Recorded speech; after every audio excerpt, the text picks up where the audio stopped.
Yes. Professor Ludlam, we've covered your treatment policy in the early 80s towards patients with severe haemophilia A.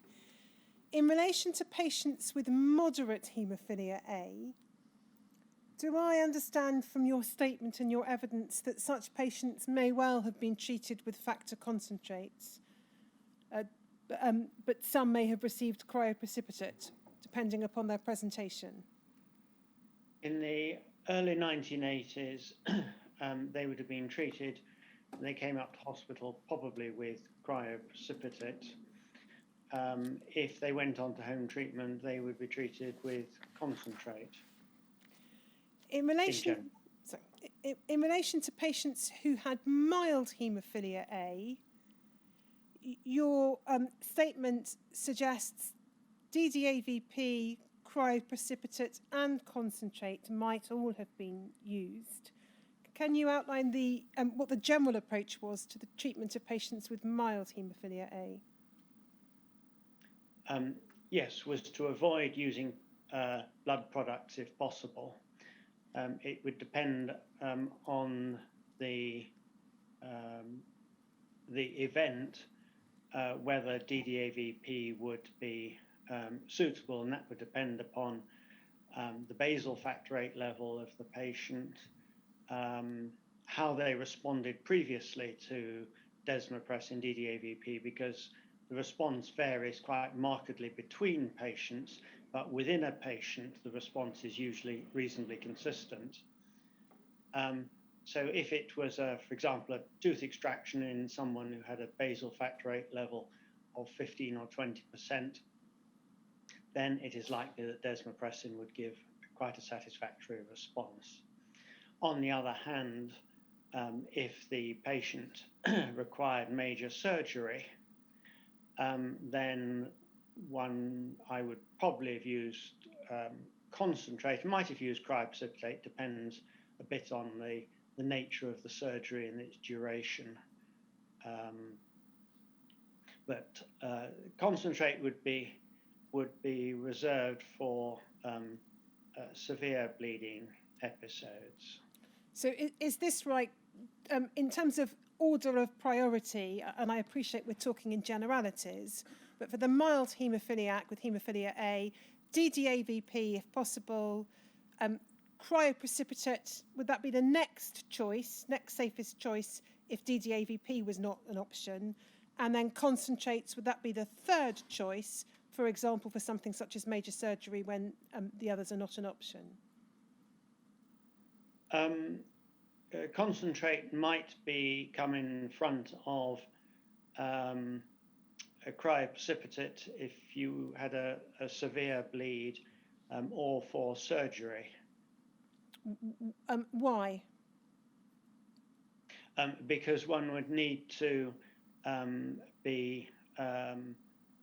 you need to aim for specific factor VIII levels or responses for surgery for it to be carried out without excessive bleeding. Whereas with cryoprecipitate, as I was mentioning before lunch, you didn't quite know how much was in the bag. Anyway, it was relatively impure, and it would be easy to overload the patient's circulation if you were doing this, giving them 3 infusions a day. Forgive me, I didn't make my question sufficiently clear. I understand your answer in relation to major surgery, but if you had something that did not require surgery but was a significant bleed, why would concentrates potentially take precedence over cryoprecipitate in terms of the options for treatment for a mild haemophiliac? Mild haemophiliac with a mild bleed that wasn't treatable with desmopressin, then it is possible, likely perhaps, they would receive cryoprecipitate. It depends a bit on what their past history was. Moving from haemophilia A to von Willebrands disease, in the first half of the 1980s, what was your treatment policy in relation to patients with von Willebrands? Von Willebrands disease comes in many different varieties, sort of types 1, 2, and 3, and they respond rather differently to desmopressin. I don't want to go into all the details unless you want me to, but if possible, I would use DDAVP, but in many of the patients with von Willebrand disease who bled, did not respond because of the type of von Willebrand disease they had. Type 2 often didn't respond well, or DDAVP was contraindicated, as in type 2B. So cryoprecipitate was used perhaps as the principal form of certainly blood product therapy for treating von Willebrand disease.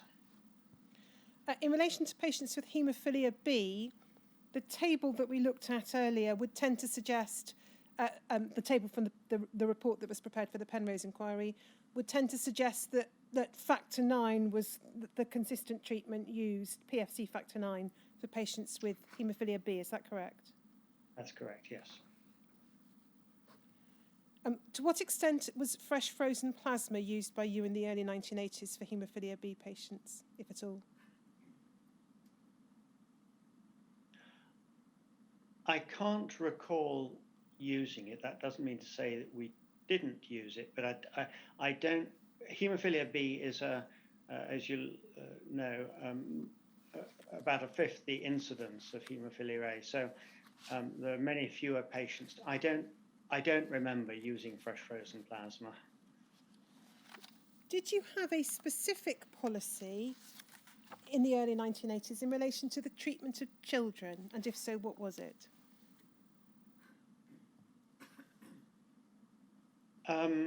For children with severe haemophilia,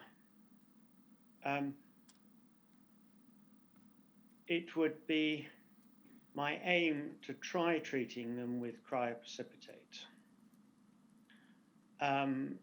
That can be quite a challenge with a 1 or 2 year old child because of the volume that needed to be given, and by the viscosity of the cryoprecipitate, which is considerably more viscous than concentrate.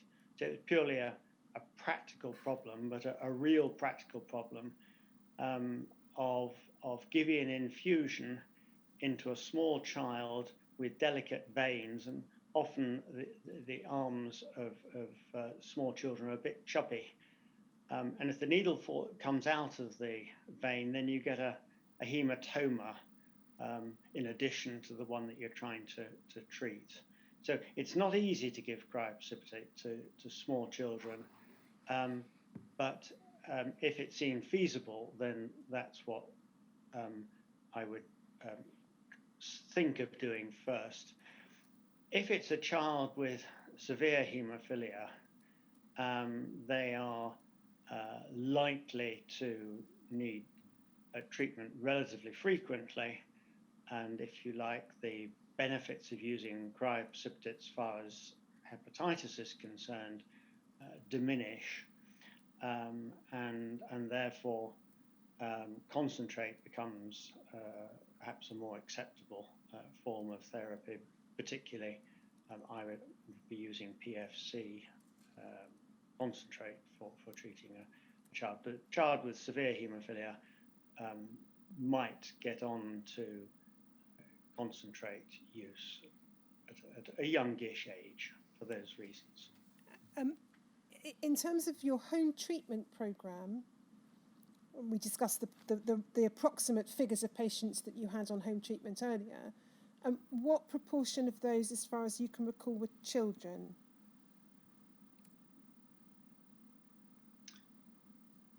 Very few. We were a small centre. By 1983,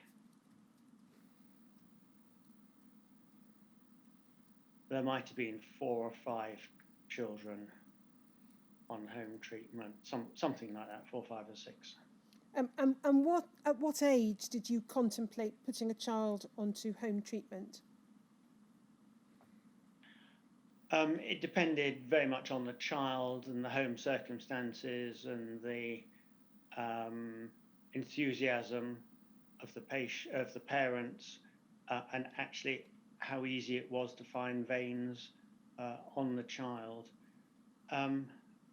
But I can think of some children just now who were probably about 8 or 9 years old, who were treated by a parent.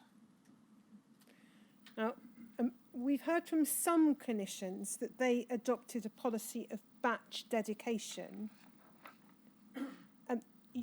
The materials you produced for the Penrose inquiry suggest that in Edinburgh, such a system was introduced only in or around late 1984. Is that right?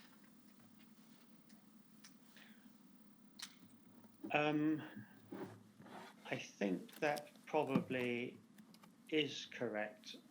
If that's what the evidence is to the Penrose inquiry, then I think that is better than my memory at the moment. If we have a look at PRSE 5046,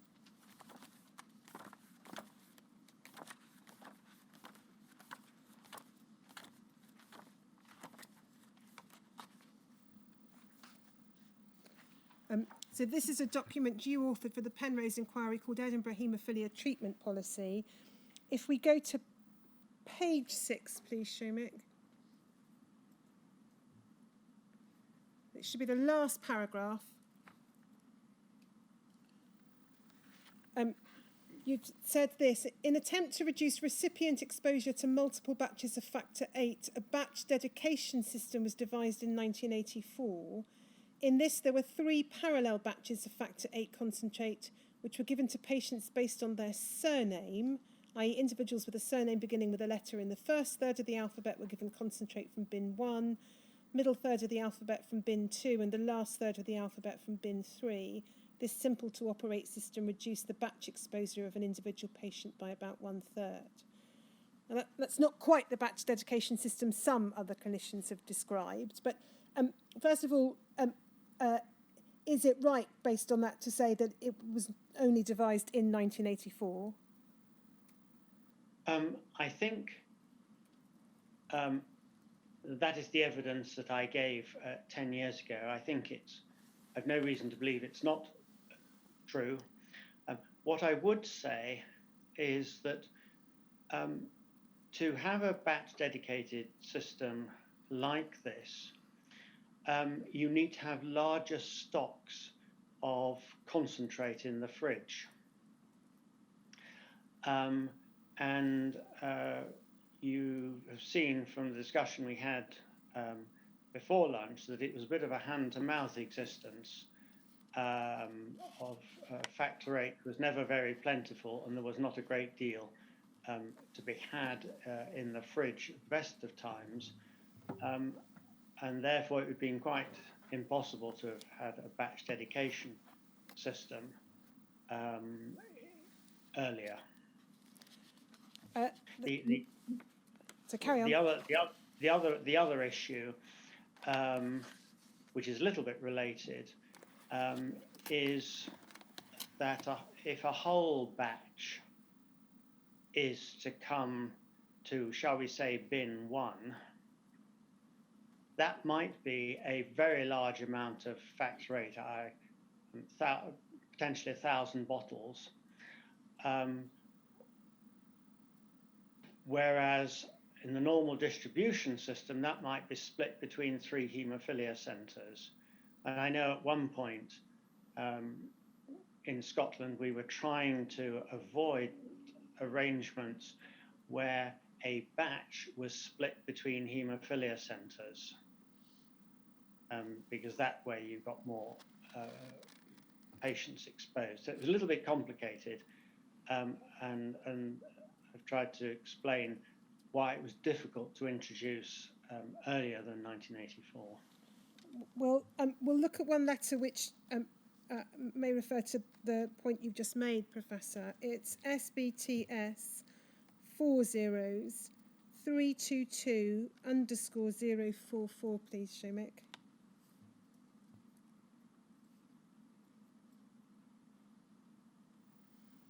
This is a letter from you to Dr. Perry at the PFC, 12th of November 84, so late 1984.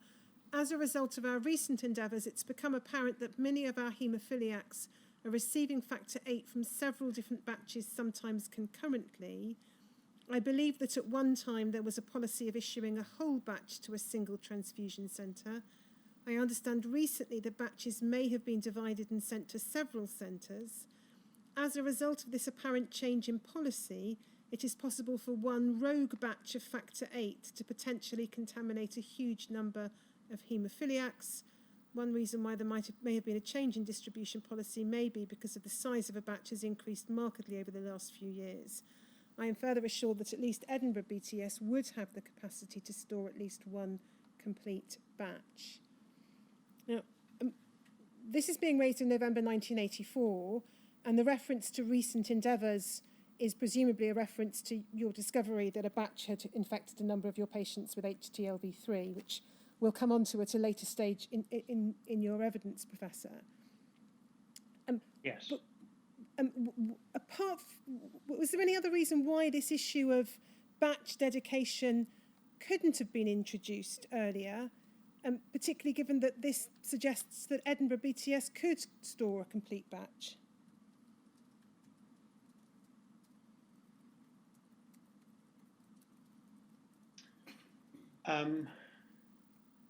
I can't at the moment think why it wasn't introduced before 1984, except it was, as I say, a hand-to-mouth existence, and you've got to have 3 batches to fill 3 bins, and there just weren't 3 batches available. There were occasions when there was very little factor VIII concentrate at all on the shelves in Edinburgh. It was sufficiently bad that stocks could run low, and I remember one event where actually they ran out, and the duty officer for PFC had to be got out of bed in the middle of the night to top up the supply in the blood bank. That's extremely uncommon and a rare occurrence, but it illustrates the supply difficulties. I understand the supply difficulties, but I was going to ask you, apropos your earlier answer, the question that Ms. Richards has just asked, why not earlier? And another way of putting it is this: what was it about 1984 that made a difference, do you think? That made it possible to have the system when it wasn't possible before? Because I think the supply of factor VIII concentrate from PFC was greater than it had been previously. The difficulties were really, I think, in 1982 and beginning of 1983. I think towards the end of 83 and 84, there was a more plentiful supply. But I don't have the figures in my head. That's my recollection. Thank you. Professor Ludlam, that might explain why it was 1984 and not earlier, but why was it only, it would seem, late 1984 rather than early 1984 when this system was introduced?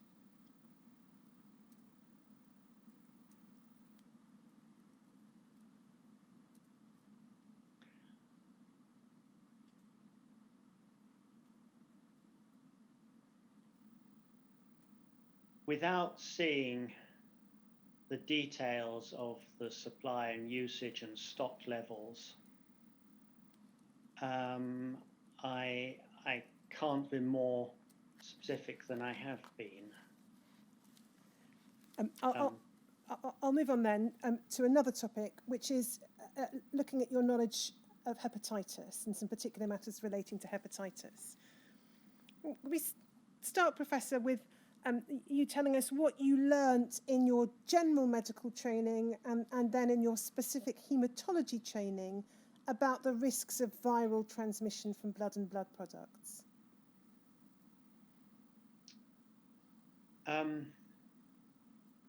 I suppose I had a slightly unusual and traumatic introduction to hepatitis, in that as a student in the 1969, 1970, I lived through, as a clinical medical student, the hepatitis outbreak in the Edinburgh Renal Unit, which was a very major, catastrophic event in which about 30 staff got hepatitis, 4 members of staff died, 4 patients died.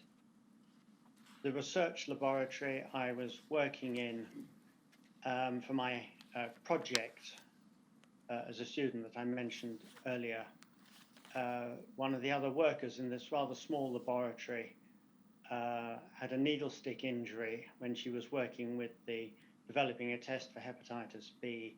She got hepatitis and died from it at the age of 20. So that was my introduction to hepatitis. I think we'll check the precise figures, but I've certainly seen documents which suggest it was 11 patients who died and 1 member of staff, but we'll check the precise figures, Professor, in the interests of accuracy. What then in particular in relation to your haematology training and your work under Professor Bloom in Cardiff, did you learn further about hepatitis? I remember Professor Bloom talking on several occasions to me about the Bournemouth hepatitis outbreak that had been in the spring of 1974, and how many patients had become affected and infected by hepatitis at that time, both hepatitis B and non-A, non-B, and that, as you know, was well and very thoroughly investigated by Dr. Krask, very painstakingly. And I think part of John Krask's extraordinary epidemiology he did, persevered, followed up nationally large numbers of patients. I think there were about 370 patients that he got details of, and of those 70-something got hepatitis. And then there was the question of how many viruses were involved in the non-A, non-B, and as you know, John Krask suggests that there were probably at least, well, there were 2 at least. There may have been more. So that was my introduction, certainly in Cardiff, to hepatitis, and how devastating it could be, and how prevalent it could become from concentrates. How generally in the 70s and 80s did you keep yourself informed about developments in medical and scientific knowledge? In particular, what journals did you routinely read? Apart from the British Medical Journal, I relied on the Lancet for general medicine, British Journal of Haematology. Sometimes I would look at blood, and then Thrombosis and Hemostasis, which is the principal clotting journal. at that time. I think those are the... Other clinicians have mentioned the New England Journal of Medicine. Is that Yes. something which you read at the time? I didn't take it regularly. It's known as a journal, at least I was told it's the Journal of Positive Results. I read it from time to time in the library, certainly. In terms of other sources of information, so other than journals, you obviously had information available to you through UKHCDO, which we'll explore in some detail later. What other sources did you have? What regular meetings or occasions might there be at which you might receive or exchange information relevant to discussions of hepatitis or indeed in later years HIV? It would mainly, I think, be scientific meetings. There was much less, many fewer gatherings, I think, of people. One would hear by word of mouth, talking to colleagues. Outside speakers would come to, in Cardiff when I was there, and we had speakers in Edinburgh when I was in the department.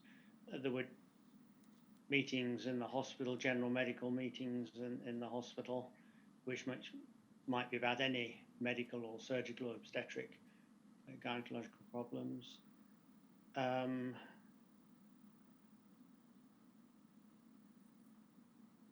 I think there was no internet in those days. There were, I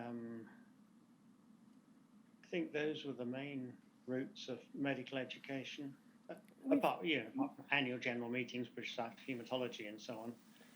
We've heard reference from other clinicians, and we'll look later with you at one particular document of the Hemostasis Club.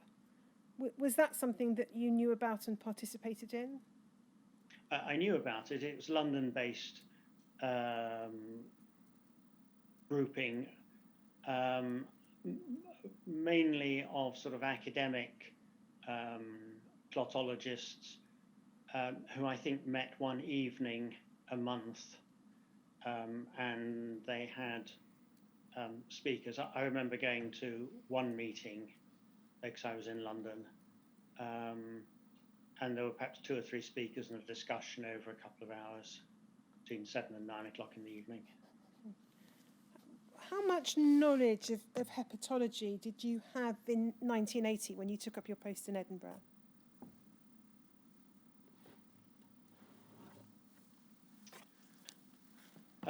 I wouldn't in any way consider myself a hepatologist or having any particularly specialist knowledge of the liver. Many of the clotting factors are made in the liver. And so liver disease produces a whole variety of abnormalities of the clotting system, with which I was familiar. I suppose I had a general medical knowledge of liver disease. I was obviously aware of some of the current thinking in terms of hepatitis and liver disease in haemophilia. Could we have up on screen, please, Seamus, LOTH 5031_027.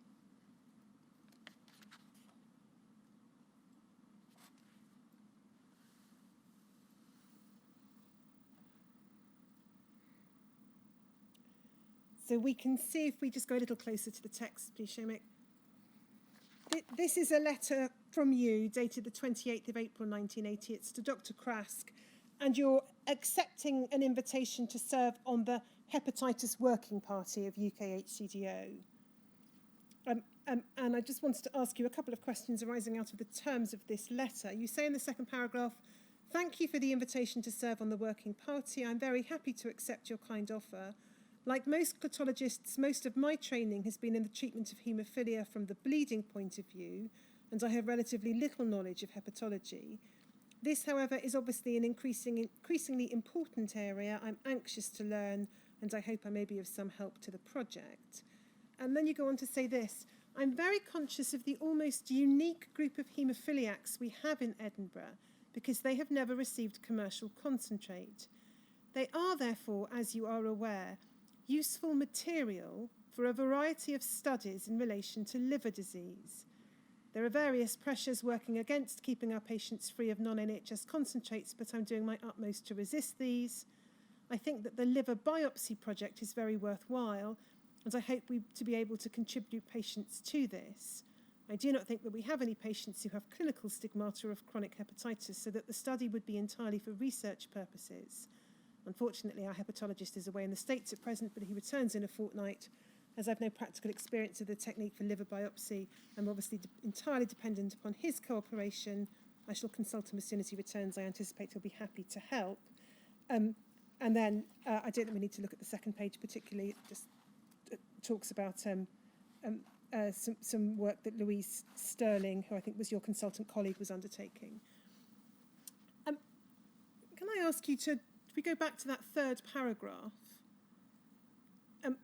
why was it that you were drawing to Dr. Krask's attention what you call this almost unique group of haemophiliacs?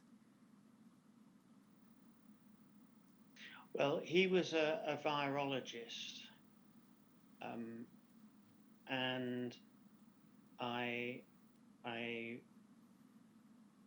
didn't know him at that stage, so I didn't know what he knew about the local situation in Edinburgh and the patients who I looked after. It might be thought somewhat unusual to describe patients, humans, as useful material for a variety of studies in relation to liver disease. Why were you viewing your patients in that light?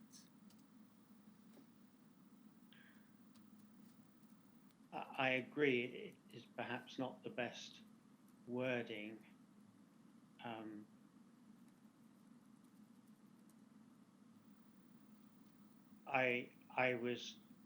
I suppose I was distinguishing the patients who I was looking after in comparison to the other centres who were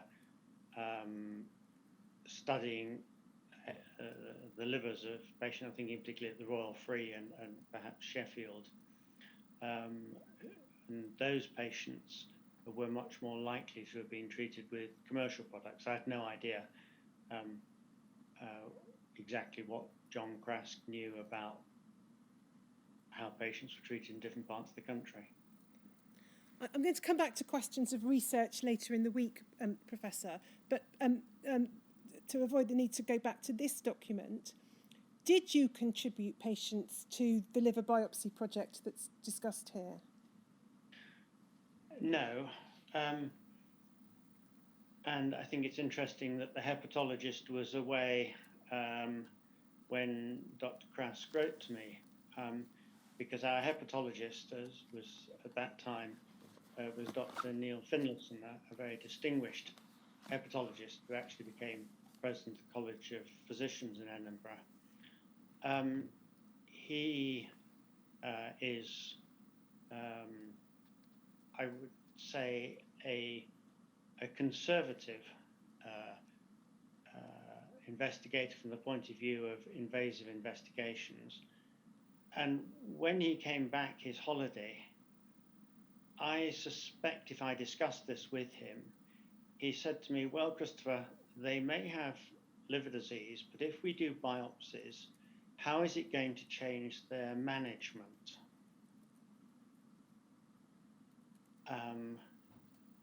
Which I think is very pertinent. The other thing, as has been made explicit earlier, other witnesses, there was the very unfortunate death of a patient following a liver biopsy at the Royal Free, and internationally, Lou Aladort reported in his 1985 study that one patient had died from a liver biopsy.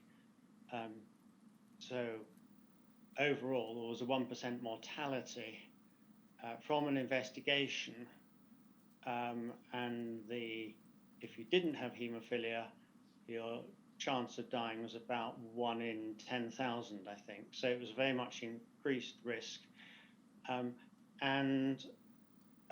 One would need to have a good reason for doing biopsies at that time, and particularly what are called blind biopsies, where the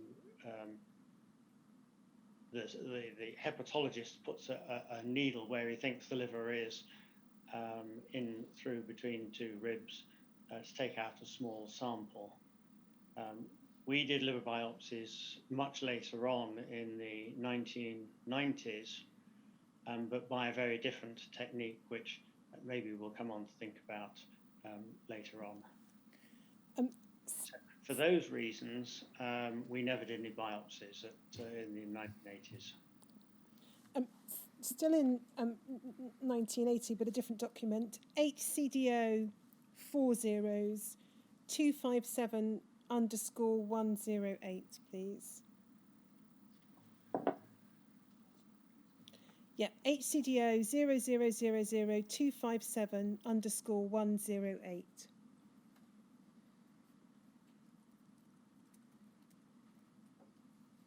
This is 8th of October 1980, a letter from you to Miss Spooner at the Oxford Haemophilia Centre, here with another set of yellow peril forms. I think this is our 3rd episode this year. These are obviously forms you were submitting to the Oxford Haemophilia Centre for its data collection purposes. What were the yellow peril forms, as you called them? There were forms, UKHCDO had forms for reporting episodes of hepatitis. And so if you had an episode of hepatitis, we would complete one of these forms and send it into Oxford. So 3rd episode this year, as at October 1980. Can you recall anything about whether this was hepatitis B or non-A, non-B hepatitis, or a mixture of both?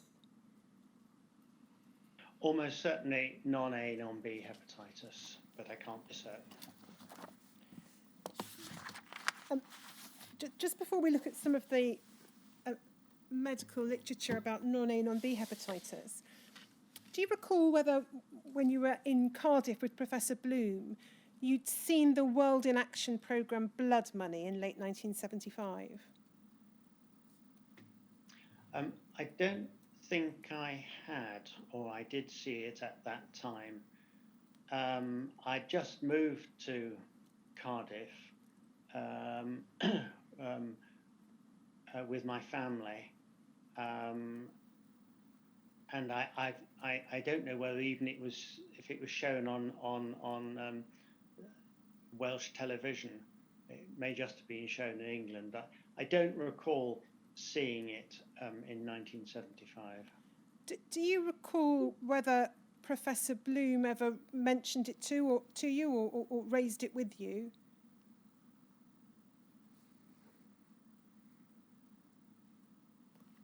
I don't. I think if it had been on and available in Cardiff, we would have heard about it and would have watched it. So I suspect it wasn't, but I'm sorry, I can't help more than that. Now, I want to ask you about a comment you're recorded as having made a number of years later in 2000 about non-A, non-B hepatitis. It's at ARCH 0003312_020.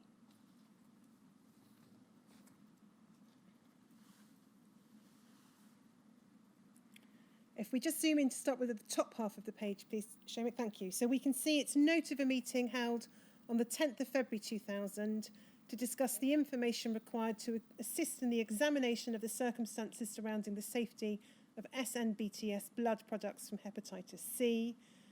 And we can see that there are government representatives there, the Deputy Chief Medical Officer is there, you are there, Professor Lowe's there, there are other haemophilia directors there as well. And if we go, please, to the second page. It's a document we might need to come back to for other purposes later, but if we go to the very bottom of the second page, please.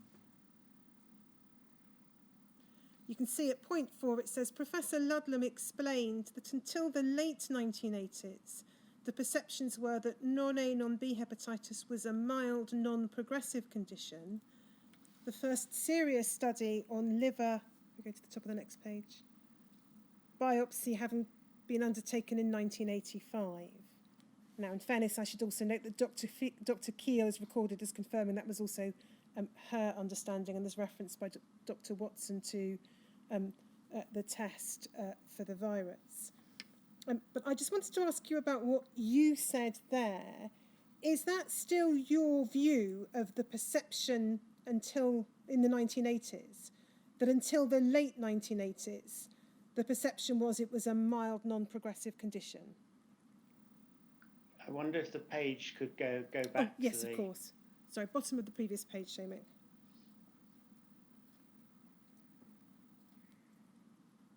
Very bottom, thank you. So it's the last 2 lines, Professor. Yeah. Well, this is an inaccurate summary of my perceptions.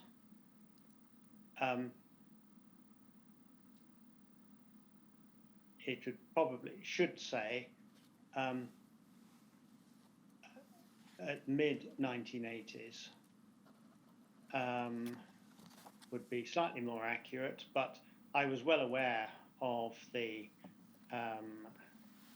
Sheffield study of 1978 showing a range of liver pathologies, and I was aware of the other papers by Minucci and from Manchester questioning the progressiveness of it, but by mid-1980s, with the study from Sheffield, the one from Lou Alladort, and the one from Klaus Schimpf in Heidelberg, it was clear that it was progressive. So this is not a true reflection of my knowledge at that time. So can I take you back to 1980? I hope it's not too artificial an exercise to ask you to tell us what you think your understanding was of the seriousness and nature of non-A, non-B hepatitis in 1980 when you took up your post. In people with haemophilia, many had intermittent elevations of their liver enzymes, particularly their ALT, which we called hepatitis. And the view, my view, and I think a widely held view, was that we were very uncertain about its seriousness, whether it was a serious problem or not, but the general overall feeling was it's not terribly serious. Now that obviously changed, but in 1980, 81, 82, our view was that liver enzymes had been intermittently raised for a long time in people with haemophilia, and we didn't see much clinical evidence of liver disease in our patients. bearing in mind that in 1980 we'd had Professor Preston's Sheffield study, and Minucci's study wasn't published, I think, until 1982. What was the basis for your perception in 1980 that it was mild and non-progressive?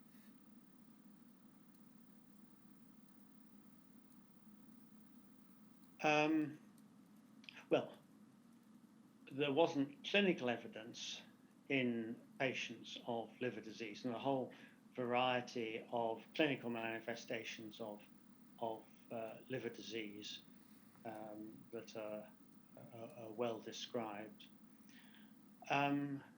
There was the Minucci paper, I think, of about 1978 that didn't show very much in the way of serious hepatitis.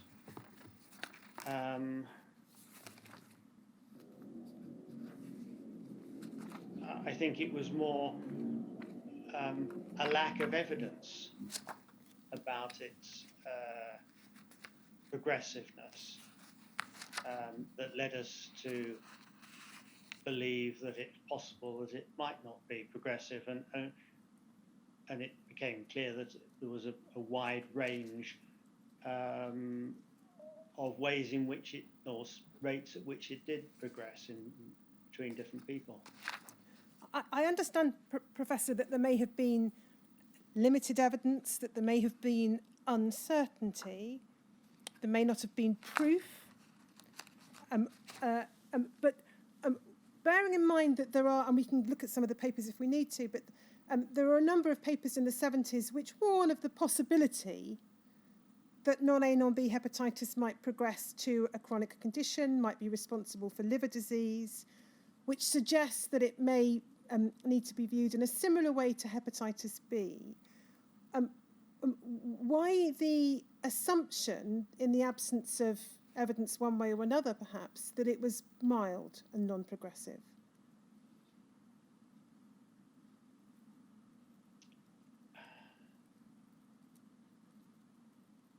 I think the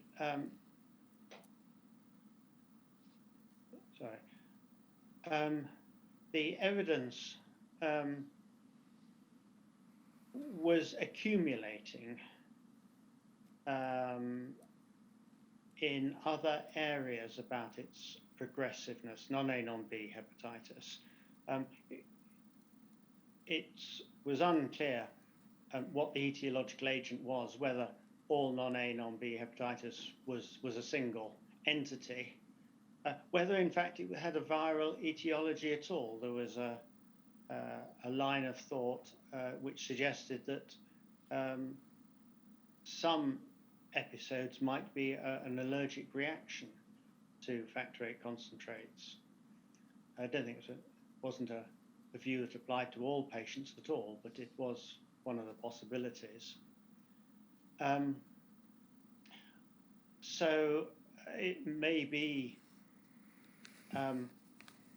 biopsies were more safely undertaken in non-hemophiliacs for reasons that we discussed a few minutes ago, and that people were reluctant to assess patients with haemophilia by biopsy, which is one of the ways of assessing progression. Do you recall whether you had any discussions with Professor Bloom after the publication of Professor Preston's Sheffield study in 1978?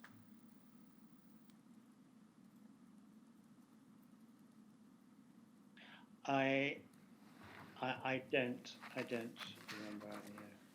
I'm going to ask you to look at a Hepatitis Working Party document. It's from 1978, so it's before you were a director and before you joined the Hepatitis Working Party.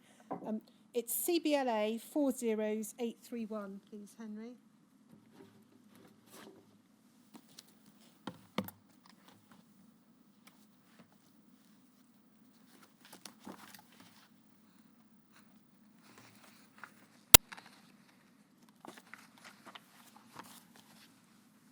So it's a 1978 report. You can see that at the top. And if it assists Professor Ludlam, I can tell you it was discussed at a meeting of reference centre directors in September 1978, which was attended by Professor Bloom. It was also, as it happens, attended by Dr. Davis, although obviously you weren't in Edinburgh at that time. If we could just go, please, Shimik, to page 5.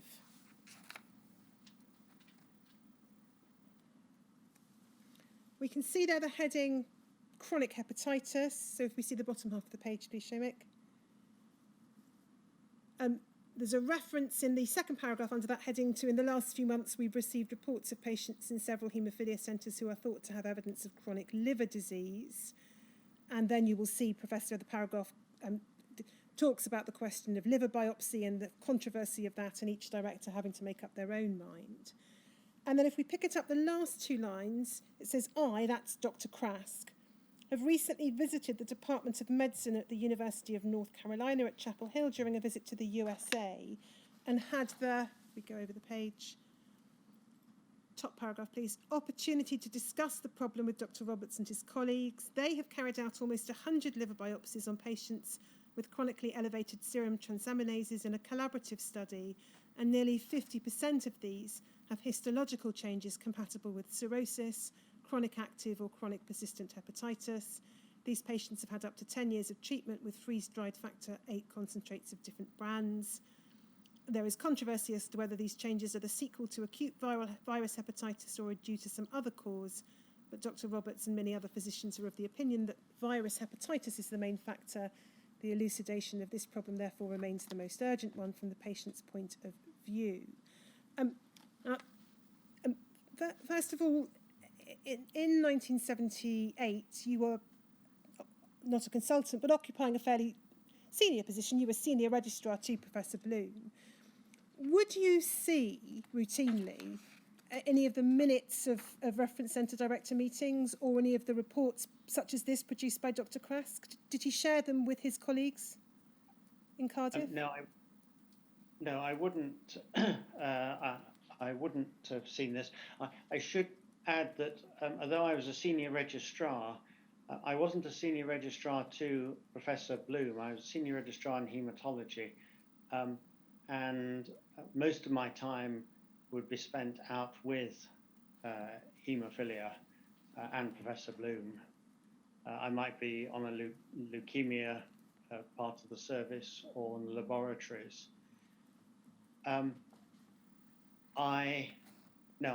I've only seen these minutes or this report relatively recently, and I'm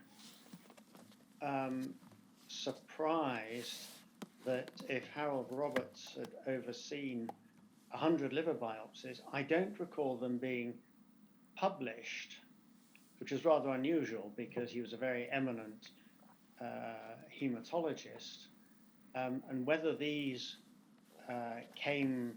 saw the light of day in Lou Alladort's study in 1985, I'm not sure, but I don't recall a publication specifically of the results from Chapel Hill. I'm going to show you a couple of other documents. Before you do that, can you just confirm for me the date of this? You said September 1978. The reason I ask is that I have a note it was November, but I haven't ascribed an actual day of the month to it, so I may be wrong. So the meeting of the reference centre directors was the 15th of September 1978. The Hepatitis Working Party. There's reference in it to a report from Dr. Krask, which looks likely to have been this report. That's the reason for ascribing that. Because I have a note that he presented a report saying this. Yes. To the Hemophiliac Centre Directors Hepatitis Working Party in November 78. Yes, it's possible, sir. There were, in the latter part of 1978, there was a reference centre directors meeting on the 15th of September at which he certainly did produce a report. Yes. And it talks about chronic hepatitis. We cannot be confident it is exactly the same report. There is then reference to a November meeting, which would be the AGM, probably, from the Reference Centre Director minutes. I can check the precise dates. And then there would have been a hepatitis working party report too. So you may well have presented it more than once. Certainly, we've seen in later years, in the early 80s, it's quite common that Dr. Krask presents a report. Sometimes it's updated and changes slightly, but it's quite common for it to be presented at the working party, to the Reference Centre Directors, and to the general meeting, the AGM. Yes. So it is possible that that's a report that was refined post the September meeting. I fully understand. Thank you very much. Just for the benefit of those who may be trying to follow and track down documents, that may help. Could I interject, please? Dr. Krask often dated his reports at the end. I just wondered if you turned to the end of the report, you might find a date. Yes, August the 20th, 1978. Thank you. Thank you very much. Thank you, Professor. I'm going to show you two further documents, Professor Ludlam, which you would not have seen at the time. BART 302487.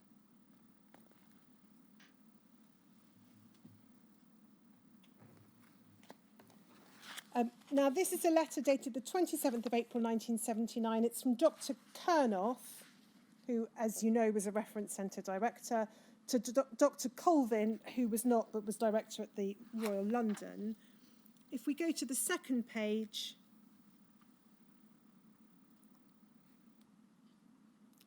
under paragraph 2, types of therapeutic material available, you will see about 10, 12 lines into that paragraph, Professor Ludlam, it says this, not only is, I'll pick it up earlier than that, not only is commercial concentrate expensive, but there are both clinical and moral reasons for preferring the NHS material.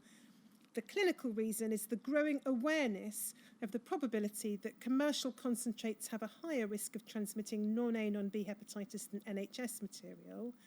This is a serious disease with long-term consequences, which, as far as is known, is at present much less common in the UK than in those parts of the world, particularly the USA, where donor blood for commercial concentrates is collected.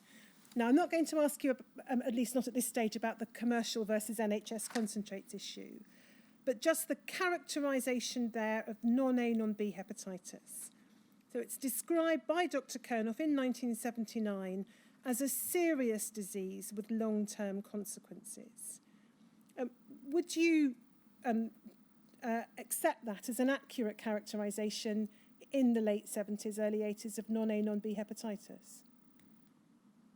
I think it is a view, and I think it is informed by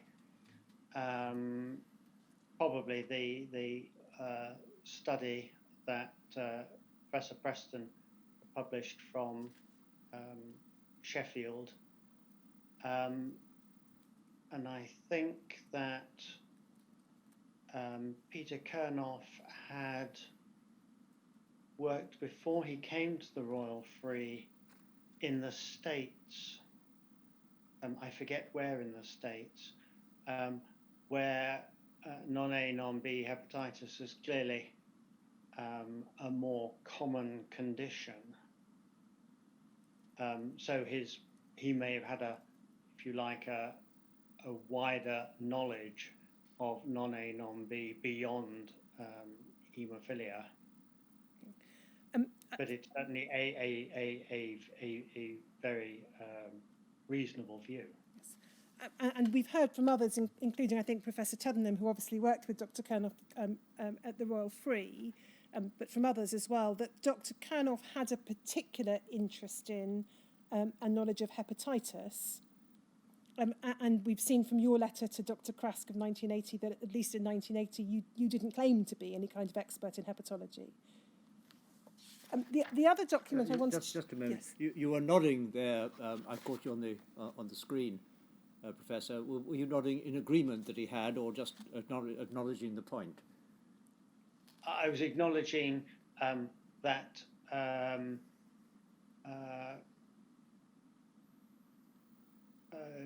Dr. Kernoff's views were important views to take into consideration. Thank you. The reason I ask you, I'm sorry, it's not being pedantic, it's just that if it doesn't go down in the transcript, which an odd doesn't, you'll understand why people... I do, yes. And the reason why that might be a particularly significant letter, Professor Ludlam, is because Dr. Kernoff was someone with this particular knowledge of and a degree of expertise in hepatitis, which may not have been true of all haemophilia centre directors at the time. Is that fair? I think that's very fair, yes. The next document I wanted to show you, again, this is in a category of documents you wouldn't have seen at the time, WITN 0282008.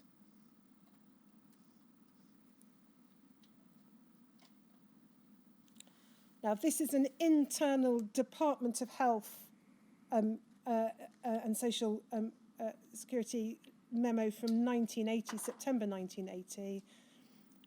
It's the third paragraph I draw your attention to. I must emphasise that 90% of all post-transfusion and blood product infusion hepatitis in the USA and elsewhere is caused by non-A, non-B hepatitis viruses, which, unlike hepatitis B, cannot at present be detected by testing donor blood. Just pausing there before we look at the next sentence, does that accord with your understanding in 1980 that the vast majority of post-transfusion or blood product infusion hepatitis by then was caused by non-A, non-B hepatitis viruses, whatever precisely they might be?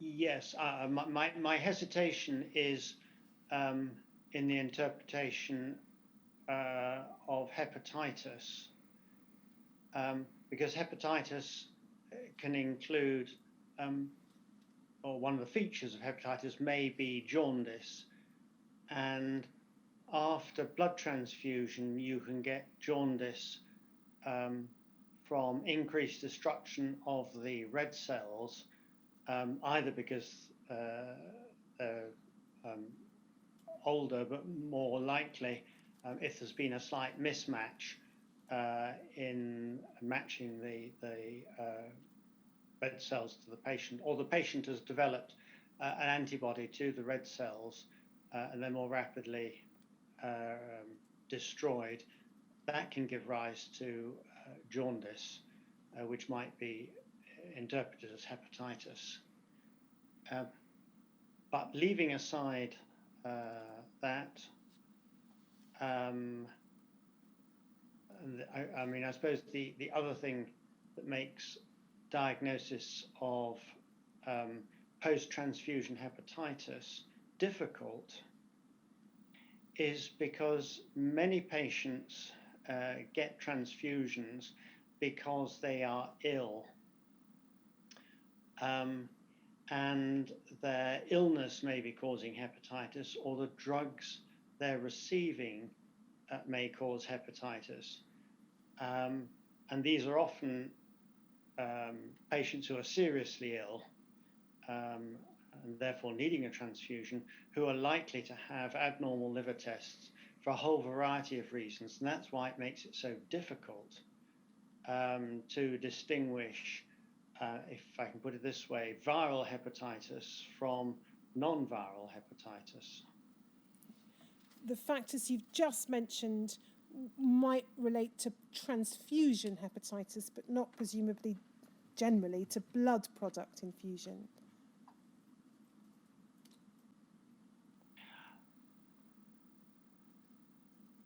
Not at this stage, although in the very early days of, I think, freeze-dried concentrates or cryo, occasionally a group, I seem to recall, has been described anyway, episodes of red cell destruction in someone at Group A if they're transfused a lot of Group O blood, for example. It's got lots of high level of anti-A in it.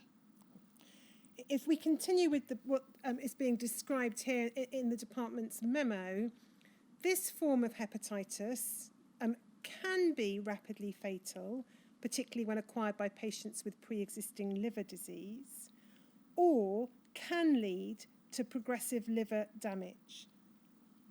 Would you agree that that's an accurate statement as at 1980?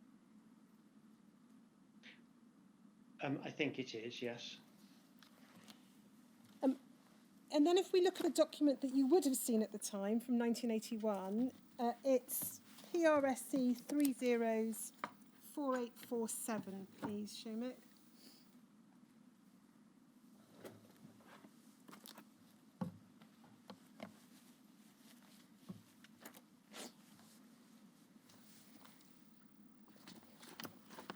So you'll see this is a Lothian Health Board minute or note of a meeting, 14th of January 1981. There are a number of attendees, including you. I don't need to ask you about the broad detail of the discussion, which is about factor VIII supplies and perhaps touches on some of the matters we talked about this morning. But if we go to paragraph 4, please. The note records you saying this: when using commercial factor VIII, Dr. Ludlam pointed out the danger of liver disease, the cause of which was at present being investigated.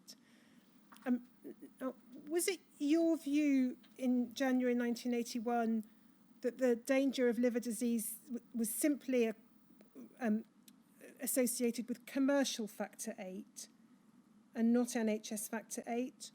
Or do the minutes simply record your views in a rather compressed fashion? They record my view about commercial factor VIII potentially causing liver disease. That doesn't mean to say that I didn't also think that NHS factor VIII could cause problems of the liver. That's what I wanted to clarify. So I note the time. I've still got a few questions on this topic, so should we take a break now and then pick it up after the break? Yes, indeed. We'll take a break until 20 to 4, Professor. 20 to 4. Thank you.